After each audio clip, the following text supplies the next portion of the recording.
just released your 10-inch split with Life Pilot Compass on the weekend. You've just seen some of the video footage from the HQ show. Looking at the footage, what's the first thing that comes to mind for each of you? We look like that.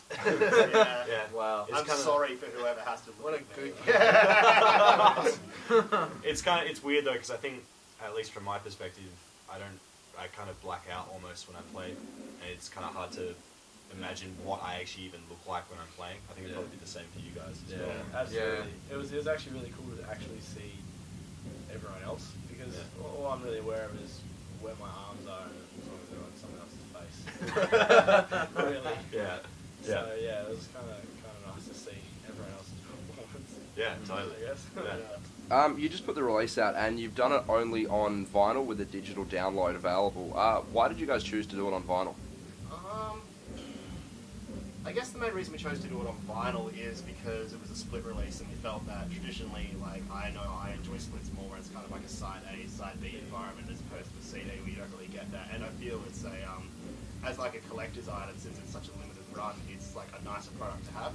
Yeah, absolutely. Yeah, I personally just like the whole thing that you get with vinyl is so much more personal and intimate, and more time and energy put into it rather than a CD that you just flip out. Yeah. Which is good for its own value and purpose, but I think we wanted to do something a bit more personal. So. Yeah. Is it something you guys will continue to do with each release? We're really not sure at this stage. Yeah. We're working on an album at the moment, and I think initially we probably will just be putting it out on CD and digital with like maybe a limited vinyl run down the track. Yeah. It's just unfortunately, a very expensive process, especially for being in Australia, because we obviously still need to get the records here somehow as well. So that's always a tricky part. I think when we get round to doing our first release, we'll probably just do like a limited run vinyl next time. Yeah. So. Last week, I think it got announced that you guys were supporting Northlane on the Singularity Tour along with Stray from the Path and Structures. What was the first thing that went through your minds when you found out that got announced? Sheer disbelief. Yeah. And then panic, followed by sweating. Followed by panic, and then yet more sweating. Yeah. This guy had to leave the room when we told him. Yeah, screaming and then calling my mum. Yeah. I basically just got a message from Josh from Northlane, because we've been friends with those guys for, I think, 2 years now, at least me and Matt, since the beginning, the first time they came over. I just got a message from Josh being like, we're just going to send over something over to you, in the next couple of days. He basically just said, you will shit yourself when you find out what it is. So I was like, well, that's a bit of a setup, but as soon as he told us what the deal was, absolutely amazing. We're honoured. Yeah, We're so absolutely honoured. Humbled and honoured.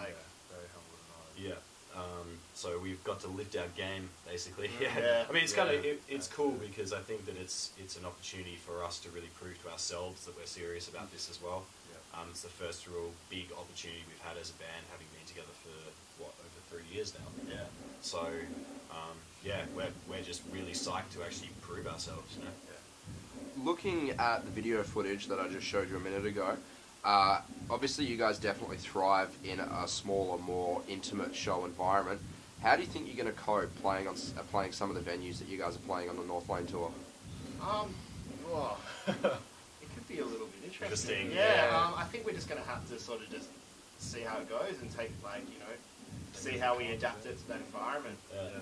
It does depend as well on the amount of space we have, because if there's space in the audience, then we might get the opportunity to actually get off stage, which would be nice, because that's kind of what we do. But if not, man, it's going to be interesting. I think we'll just find a way. We'll climb on more things. Yeah. There'll be stuff at least on stage that we can climb on. but, something like that. We're not entirely sure. I guess it's we just have to scope the venue out. I don't think the size of stage will actually hinder our energy or